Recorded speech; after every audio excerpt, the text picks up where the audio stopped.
In the last video, according to Jesus, in Matthew 24 and Daniel 9:27, 11:31, 12:7, and 12:11 through 12, we were able to put several key events on the timeline. The 7-year treaty, which would allow the Jews to build the temple of some sort and start offering sacrifices again. And then in the middle of the 7 years, the Abomination of Desolation, which would end the sacrifices. It is the last hour, and just as you have heard that the Antichrist is coming, so now many Antichrists have appeared. Let no one deceive you in any way, for that day will not arrive until the rebellion comes and the man of lawlessness is revealed. He opposes and exalts himself above every so-called God or object of worship, and as a result, he takes his seat in God's temple, displaying himself as God. Which means there must be a temple for him to display himself as God in. His forces will rise up and profane the fortified sanctuary, stopping the daily sacrifice, which means they are offering sacrifices. In its place, they will set up the abomination that causes desolation. The king will do as he pleases. He will exalt and magnify himself above every deity, and he will utter presumptuous things against the God of gods.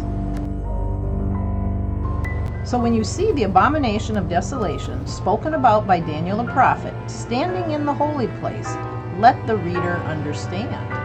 For then there will be great suffering, which is the great tribulation, unlike anything that has happened from the beginning of the world until now, or ever will happen. For false messiahs and false prophets will appear and perform great signs and wonders to deceive, if possible, even the elect.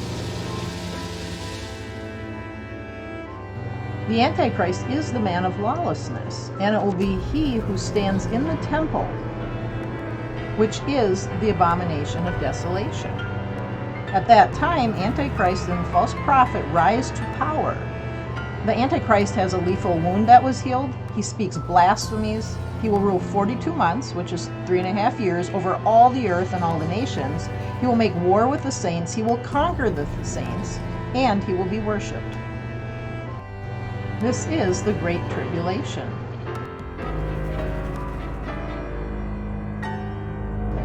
Please note, the Great Tribulation and God's wrath are not the same thing.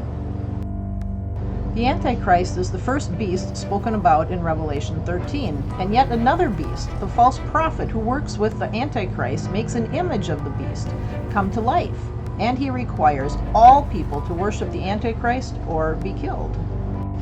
He also has the ability to perform miraculous signs, even making fire come down from heaven. No one is allowed to buy or sell anything if they do not have the mark of the beast. You won't be able to pay your bills or shop in any way.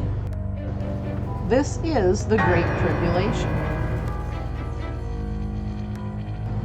If anyone worships the beast in his image and takes the mark on his forehead or on his hand, that person will also drink of the wine of God's anger that has been mixed undiluted in the cup of his wrath, and he will be tortured with fire and sulfur in front of the holy angels and in front of the Lamb. In the next video, we will see what else is going on during the Great Tribulation, that is the last 3.5 years before Jesus returns.